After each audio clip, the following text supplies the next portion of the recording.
In our last episode from the World Economic Forum at Davos, my colleague, co-host and ET's associate editor Arijit Barman spoke to Serum Institute of India CEO Adda Poonawalla. The conversation ranged from Trump's pullout of the WHO to Serum's upcoming vaccines, its innovations including AI, and Poonawalla's other investments from clean energy to entertainment. In today's episode, Arijit speaks to two scions of two of India's biggest business families. Parth Jindal, Managing Director JSW Cement, and Priya Agarwal Hebbar, Chairperson Hindustan Zinc. In an informal heart-to-heart Adda, they discuss everything from what's yay and nay at Davos this time, the most provocative speeches at WEF, the most interesting people they met, India's growing presence at the promenade, and whether there was an AI overkill at Davos this time. All this, of course, interspersed with how they are steering new innovations and novel ways of doing business. Listen on. It's Tuesday, the 28th of January. I'm Anirban Chaudhary, and this is the Morning Brief.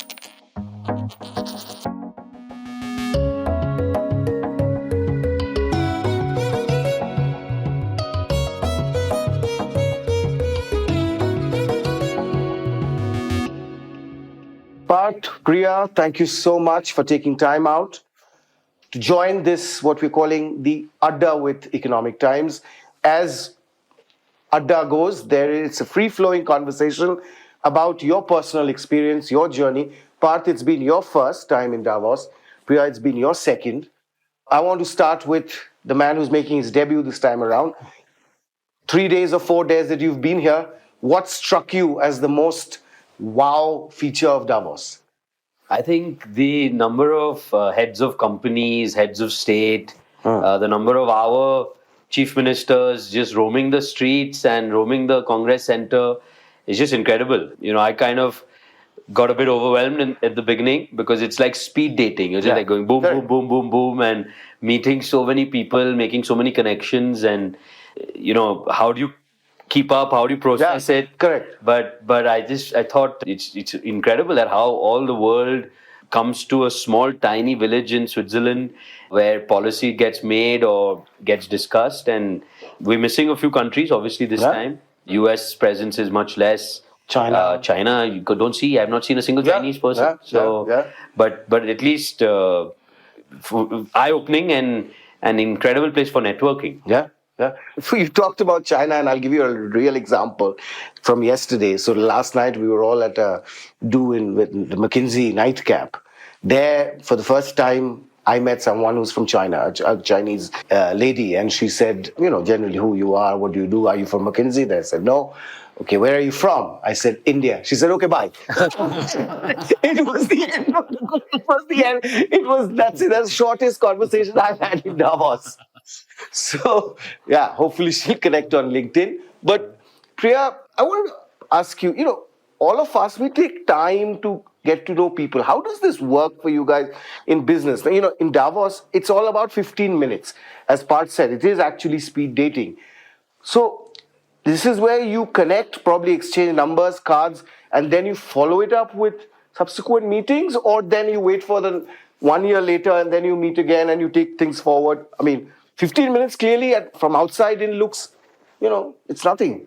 I think the best part about Davos is that, yes, of course, there's that 15-minute situation where everyone's in a rush, everyone wants to meet more and more people, you leave your card. And of course, the follow-up is the most important thing.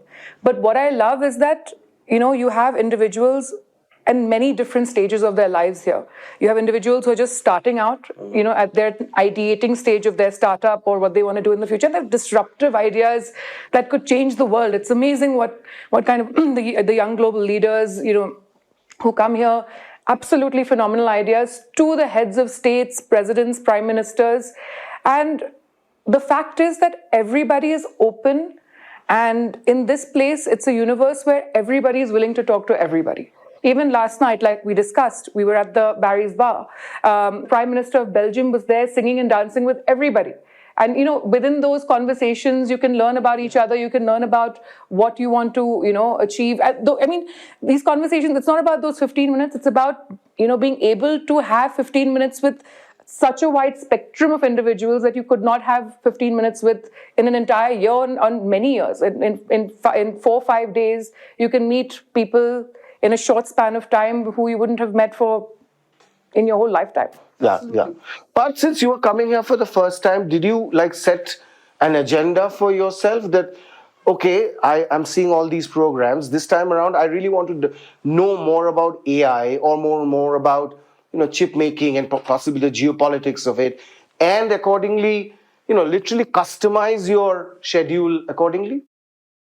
So since this is my first time coming, and my parents have been coming for 18 years now, so we overlapped for a day. So I thought that I would shadow my father for day one and just follow him around and just sit next to him and just see what happens.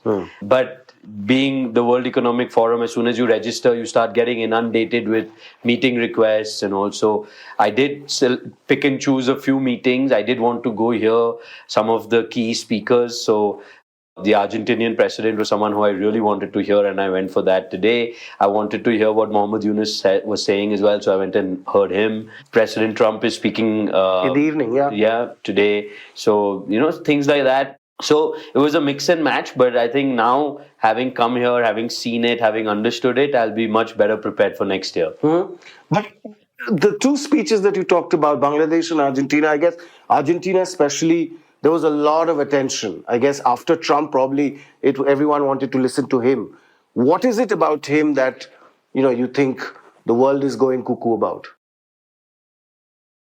He's a radical right realist, I would say, and he took on the World Economic Forum. Oh, really? In the speech, he was like, wokeism is promoted by the World Economic Forum, and you guys are responsible for wokeism. And he spoke about gender, how there are only two genders. There's nothing like anything else. He has a very clear, very hard, very direct stand. You either agree with it or you don't agree with it. There's no gray area in this. There's no liberal discussion on it. It's clear. And I was just amazed that such a strong world leader making such strong statements on so many different aspects, and someone who's actually transformed the economy of Argentina, a country that was on the brink of collapse and has collapsed so many times and has had IMF bailout after bailout. In 1 year, 3 months, he's taken it to a surplus. He's brought inflation under control. So I just went from that point of view. I had no idea that he's going to speak about all these other social elements and wokeism and all of that. And that just blew my mind that he was doing this in front of the World Economic Forum. It really showed me that the man has courage and he has conviction in his thought process. And it was just fascinating to hear him. Some years back, India was at the nerve center of WEF, right? This time around, I don't know. I mean, it's your first, so probably you won't feel it so much.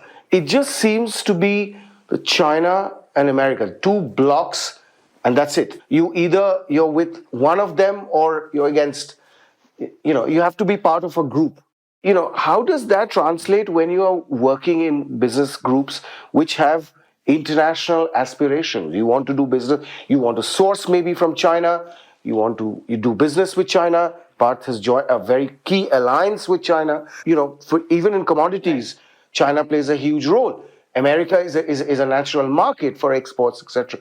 So how does Indian companies who want to work with both navigate these waters? I mean, I would like to talk about the sector that we're in, the critical minerals, commodities. Everyone today is talking about energy transition, and what one is coming to realize now, and what the World Bank just said, you need $1.7 trillion of mining investment for the energy transition to happen successfully. Now, for that to happen, we're talking about solar panels. You need silver the size of Spain for the energy transition to happen. That's the amount of surface level silver that you need. Now, all of this has to be done in a way where countries have to work together. It's not one country or two countries. Currently, all of these commodities are concentrated in certain geographies. America, UK, the Middle East, China, South America, they've all they've all grown and they've all grown their economies with these core commodities. And, it's time for India and countries like India and the global south to start, at least in this commodity sector, to start, we've only explored less than 15% of the natural resources that we have. I see this as an opportunity for India. While there's geopolitics going on, India is in that sweet spot where we can actually produce for the world. And we have those natural resources. We have silver. We have all of this. So why not take this entire situation as an opportunity and start harnessing what we have and produce for the world? And the best part is today it can all be done so much more sustainably than we used to before when the other countries were doing it. Today, with the kind of tech and innovation, mining can be done with almost no harm to the environment. Before, it used to be like an open heart surgery. Today, a heart surgery is done robotically. It's the same thing with mining. You can do it with minimal invasiveness to the environment, and you can fill it back in. In fact, we have reclaimed mines that have more biodiversity today than they had before. So everything is possible today, and we're in that spot to do this, to harness what we have and do it right. But for example, for steel, the iron ore that we have, many would argue, is not that great quality, from a Fe content point of view. So therefore, we have to get a lot of raw material from overseas. So, how does India navigate in sectors where you have to depend on China or other sources? When it becomes these big blocks, ideally we would be a neutral player. We want to be non-aligned, so to speak, like going back to the old days. Are you facing that conversation? Are people telling you, are you thinking of moving away from sourcing from China and moving towards other sources? Or, how are you navigating? I find that fascinating. See, I think there's one thing that's very clear, that when it comes to new energy, whether it's renewable energy, whether it's electric vehicles, whether it's plug-in hybrids, anything to do with energy transition, the country that has taken the lead far beyond any of our imagination is China. Yeah. And if we think as a country that we can do without bringing in technology from China, it is possible. No one is saying it is not possible. But for a developing country like India, it will be very expensive. So hence, it is very important to recognize which country has strengths, and it is important to bring that technology for the benefit of our country. So that is our fundamental belief. Now, our government has shown that you have to put India first. Whether it is buying oil from Russia and going for Howdy Modi, we have shown that we are friends across the aisle. And we will do what is in the interest of our country. Similarly, for industry, it is the same thing. Today, JSW Steel on one hand is saying China is dumping steel into India. Yeah. So we need to safeguard Indian industry from China's dumping. And on the other hand, JSW Energy is bringing in solar panels from China and has done a joint venture with MG Motors for cars. Yeah. So there's a clear dichotomy that one place you're saying no China, on the other place you're tying up with China. Yeah. But at the core of both of this, we are saying that we are keeping India first. Why we are saying don't allow dumping to happen of steel or any other metal into India is because it will cause harm to the Indian industry. And if it causes harm to the Indian industry, not Vedanta, not JSW, not Tata, nobody will invest in making new steel plants, new aluminium refineries, new anything in India. And that will create no new jobs in our country. And that will result in huge economic slowdown for our country. On the other hand, why we are bringing technology from China, whether it is for new energy vehicles, whether it is for wind, solar, pump storage, etc., is because that will give the cheapest electricity and cheapest cars to the Indian consumer. So that's how we are thinking of it. The government also asks us, on one hand, you make strong statements, on the other hand, you tie up with them. What are you doing? We've given them this logic and they're saying, okay, it makes sense. But at the same stage, we need to realize that we are in a sweet spot as a country. $4 trillion economy will become a $10 trillion economy. Nothing can stop it. And if we don't protect our own country, and if we don't protect our domestic market, and we allow foreigners to come into our country by dumping, it was going to harm the overall landscape for the country. And I'll just give one example. Yeah. Japan and Korea, right? They have a free trade agreement with India. Please just check how much steel has gone from India to Japan and Korea, even though there's a free trade agreement. They have an unwritten rule in their country that you cannot buy a single piece of commodity, not a single ton of commodity from India. And not one ton in the last how many ever years we've had the FTA has gone from India to that country, even though we've tried. We've said any price, just take it. Priya, when you talk to your peers here, friends, of people you're meeting for the first time, do you think there's still some information deficit about India? There's still a lot of misconceptions about India, about India's federal structure. Within the first 5 minutes, people start talking about, it's very difficult to, after China, it's very difficult to navigate India and Indian regulatory landscape. You have center, you have states, etc., etc. They often don't talk to each other. Have you faced that problem? And the other thing I want to add to that, and then in such situations, do you become the brand ambassador, not just of Vedanta, but also of India? So I think it's improved a lot. I would say over the years, I think people are understanding India better. I think the world wants India to be a little bit more accessible. I think that want is there, that intrigue is there for India to develop and sort of build relationships more and more with, entities from different parts of the world. I mean, I can give you a very different example with regards to philanthropy. I was at a NexGen forum, the Bill Gates NexGen forum, and I was sitting with a bunch of the biggest, NexGen individuals. And all of these individuals have a lot of philanthropic money that they want to give to develop and help different parts of the world.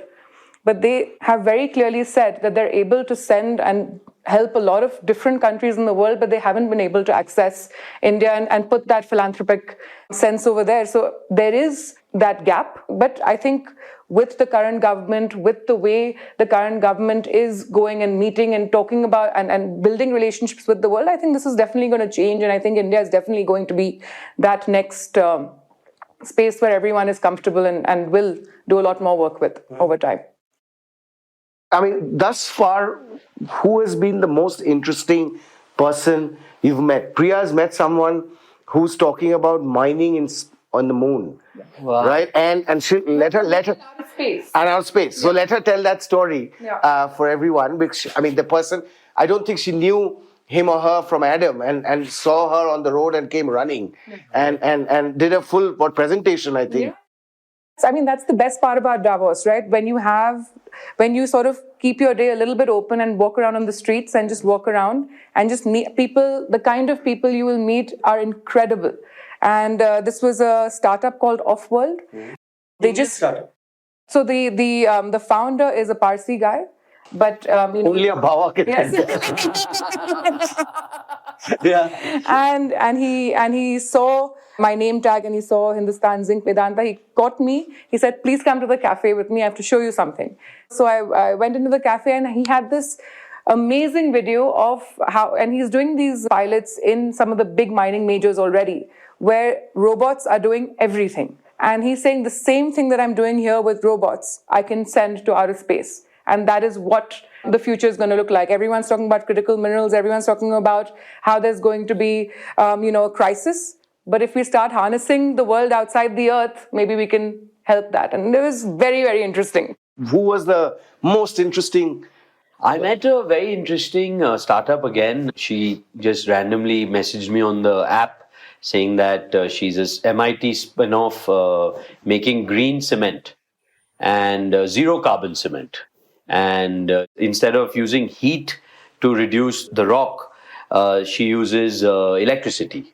And they have got funding from Bill Gates and several other people. And she came and showed me the whole thing. And she said, please come to Boston and visit our lab. We have a pilot project there. You can see, and we would love to do a commercial scale plant in India. And could the industry fund it and, take it up? So amazing to see what kind of things people are thinking of. And now I will keep an eye out and just walk the street to hopefully meet interesting. It's the best thing. I will vouch for that. Yeah. That's true. It's almost like we can have a Shark Tank on the go, and people, people can come pitch while we talk. We do usually interviews like that, when people are moving from point A to point B, because in Davos, everyone's on the go.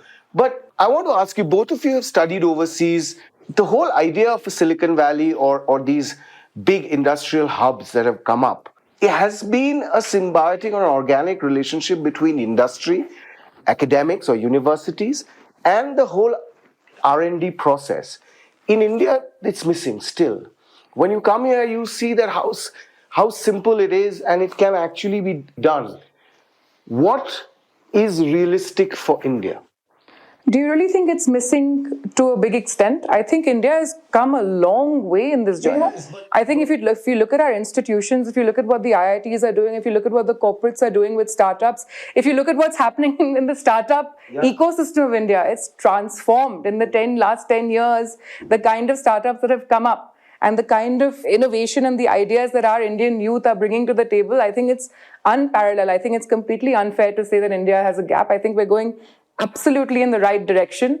And I think we're doing it right. Because, here in Davos, what I was, speaking about earlier, people are overdoing AI. You walk around and there's so much AI, which is useless AI. Yeah. Why are you spending so much time on AI, which is actually not going to it's actually going to cause it's going to be negative on human life. You're going to get lazier. It's making you do less. It is putting your health into trouble. People are not using their minds. They're using ChatGPT instead. So I just feel like in India, whereas I think all of these things are being used very sensibly, use AI for medical tech. Use AI for things that are going to help, improve lives. Not only human lives, our entire environment. I think when we talk about India, I think we're absolutely on the right track here. And I think we should absolutely keep going the way we are. And I think we will be the startup hub, and the next Silicon Valley of the world is going to be in India. But as a parent, I agree with large parts of what Priya said, but I have a slightly different take on a few things. I think that as a country and as a economy, our spend on R&D is very low. Yeah. And in general, Indian companies are buyers of technology. We don't create our own technology, we buy technology. Yeah. We look at the best German technology, best Japanese technology, best Chinese technology, and we bring it into our country. Very little R&D is actually happening in India. Yeah. And even if you go and meet with the top professors of IITs and all our institutions, they struggle to get funding. And the culture of giving is just started in India. And we as industry, we as individuals need to give a lot more back to our institutions. We see large families in India giving to foreign institutions, but we don't see large gifts being given to Indian institutions. Exactly. And I think that culture is changing. Now people are coming, you have various examples. But again, they want to build their own. Even we say we'll build our own university. So, but what we actually need to do is support institutions. Second is, I think academia and corporates need to work much closer together. And that's something that, I've seen a lot when I was studying abroad. And it's very organized. And the institutions come with very organized pitches that, hey, we can do this for JSW Steel. Hey, we can do that for JSW Energy. The Indian institutions are not doing that as of now. So the onus is also on them and their professors to come with projects which are relevant to Vedanta, relevant to JSW, relevant to whoever. And say, hey, fund us, give us a professorship, give us a chair, give us a floor, give us a lab. It's starting, but it takes time. But now, as a country, as we develop, while we will continue to buy technology, we need to make our own technology as well. And I think it's a part of evolution. It's a part of progress. It's a part of having money. Now we are becoming richer companies, richer, better balance sheets, globally recognized, globally relevant balance sheets in any business you take. So now we have to change our little bit thought process. Ki, no, Japan mein hai na, wo le aao. Germany mein hai na, wo le aao. No, let us build our own. But let's look at you. If I am IIT Bombay, I come to you and say, give us a chair, let's work something out. And your alum comes, won't you naturally be inclined towards like, I know this place, I know my money will be properly used, there'll be proper R&D, versus I know this institution is good, but I don't know whether the impact that I want for my money will happen in this place. So isn't there a problem there? No, I think. First of all, 1 crore Yeah. that you give in India is equivalent to giving $1 million in the US. Yeah. So the bang for the buck you get in India, you cannot even compare with US. Second is we have already started. So we have given a floor for the metallurgy lab in IIT Mumbai. We've given to Kriya University. We've given to Anant University. We've done the JSW School of Public Policy at IIM Ahmedabad.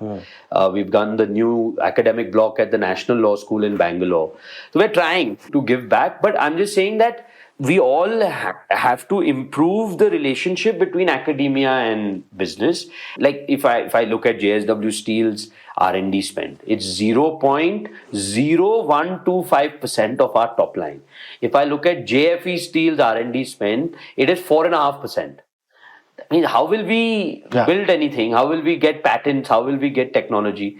So that's what I'm saying. So it's a part of evolution, but what you said, we need to improve. I agree with him. I absolutely agree that we need to do more R&D. But like you said as well, and the fact is that it's happening. I think there's a large amount of, let's say, huge improvement, and we see that because we started Vedanta Spark, an initiative within Vedanta, and every year we put 100 startups in our ecosystem just to test and pilot their technologies and how we can get more cost efficient, how we can increase our volume, how our ESG practices can be better. And out of 100, 30 of them succeed, and 30 of them have made actual differences in all three areas, whether it's safety, whether it's cost efficiency, whether it's process efficiencies, everything. And this is their tech, it's there. I think, like he said, would you then invest in that? And then you invest in the ones that are doing well. Amazing. And I think it's there. And but like Parth said, I think more institutions need to do such initiatives to make, to bring them to life, to fund them, to make sure that they grow. I think, but I definitely think we're on the right lines. And, for example, we're talking about a lithium crisis. And, we just put it out there that, the original batteries are made of zinc and nickel. Why can't zinc replace lithium? It's easier to access. There's a lot more of it. It's safer. It's more cost efficient. I mean, the reason your mobile phones and laptops are not allowed in your check-in luggage is because of the lithium. If it's zinc, it's water soluble. It's not combust. It's safer. And so with the IITs, and we've already partnered with them, and they have already come close to a breakthrough battery of where we can replace EV lithium batteries or data center batteries from lithium to zinc batteries. And these are breakthroughs that, it's just about why to fund global institutions. Like you said, when our IITians can do it as well, better. And the world is changing, but I think we just need to support them better. I just wanted to step back at the point about AI that you talked a while back. Both of you are also parents. Does it worry you about the world your kids are growing up into in terms of this privacy issues, hyper information, everyone's exposed, sometimes hyper exposed, the dark side of technology? It's no longer just some series on Netflix, it's here and now, and it's impacting all of us. Yeah, I think I'm handicapped, much more handicapped than my parents' generation. If I don't know something, I just Google it. And it's great that it's available at the click of a button, but it also means that the general knowledge has just gone down completely. Now you have AI. My sister wrote a birthday card for my mother and I wrote one. I genuinely wrote it. She got ChatGPT to write it. And my mom was like in tears and so happy. Itna beautiful poem like the. And I said, was it ChatGPT? She's like, yeah, don't tell mom. But creativity is going away with all these things. And I think, you have people saying that, even studying for an exam, you just to do ChatGPT, and I don't know, somewhere it needs to be controlled. I also think that for a country like India, where we need to create a lot of jobs every single year, If everything gets automated and if everything chat GPT comes and you suddenly don't need people to do menial jobs, what happens? How do you create those many jobs? Then you're talking about autonomous vehicles. You're talking about so many things using AI. So I think there are pros of it, there are cons of it, and No autonomous vehicle can navigate BKC.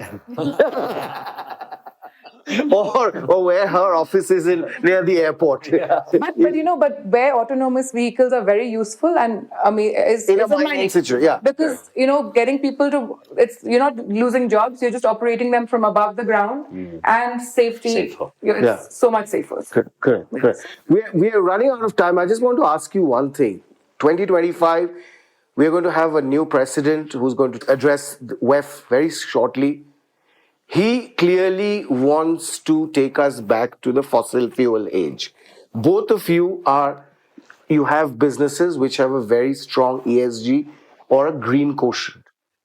Are we going to see complete U-turn and we're going to go back to the old ways? It's going to be like oil and gas and coal. Drill, baby, drill. Drill, baby, drill. Absolutely not. If America is saying drill, baby, drill, that will happen when it has to happen. Them saying drill, baby, drill doesn't mean that there's going to be sudden oil production tomorrow. There's reserves, there's exploration. It's going to take time for that to happen. That's a separate story altogether. But when it comes to Vedanta, we have committed to certain sustainability goals. We have committed to being net zero carbon before 23 of our companies have committed to being there in 5 years. Hindustan Zinc is going to be net zero in 5 years. And this is not, with the SPTI, we're talking about scope 3 emissions as well. So we have made these commitments. We have a plan. It's part of the business and we're going to make it happen. And we're going to stick to that. We're not going to change, and it makes absolute business sense as well. It is something that, whether, the announcement has happened or not, till today, investors want to know about your sustainability and ESG practices. Till date, even simple business things like if you're going into renewable energy, you're going to be so much more cost effective going forward. You have stabilized costs, you have consistent costs. So I think there's many different business reasons to do it as well, and it's absolutely better for the world. So what we've committed to, we will definitely stick to. But green steel, green cement, EVs, we don't know whether the business models will get broken or how do you manage this flux? And what's the takeaway from Davos? Did you get some kind of a sense? No, I think national security is the most important thing, and even if you look at what President Trump is doing, he's putting his country first. Yeah. Now, exactly to what Priya said, today going green is not just because it's better for the world. I mean, at least at JSW, I'm sure even at whatever I know about Anil Uncle and Priya, it has to be cost effective. Today, going green is cost effective. Producing energy from solar or wind or pump storage is cheaper than burning coal. Now, that's a huge motivation why to go green. Now, green steel. Today, we are looking at manufacturing green steel. But until and unless price parity, cost parity comes between regular steel and green steel, we are not going to venture in it. Because to expect India to pay a premium for steel or premium for cement is not going to happen in our cycle. Yes, Europe can look at it when an average car is $80,000 here, 80,000 euros here. They can look at it. It doesn't matter to them. But when in India an average car is $10,000, no one is going to pay $1,000 extra for steel. So I think the world is not going to go backward. I think that yes, US may reverse some of its policies. And even, for example, I give you an example of our US business. We were making large investments in a plate mill in Baytown in Texas to make offshore wind quality plates, which will go towards building the platforms on the offshore wind platform. President Trump, one of his first tweets was, offshore wind is a complete environmental disaster.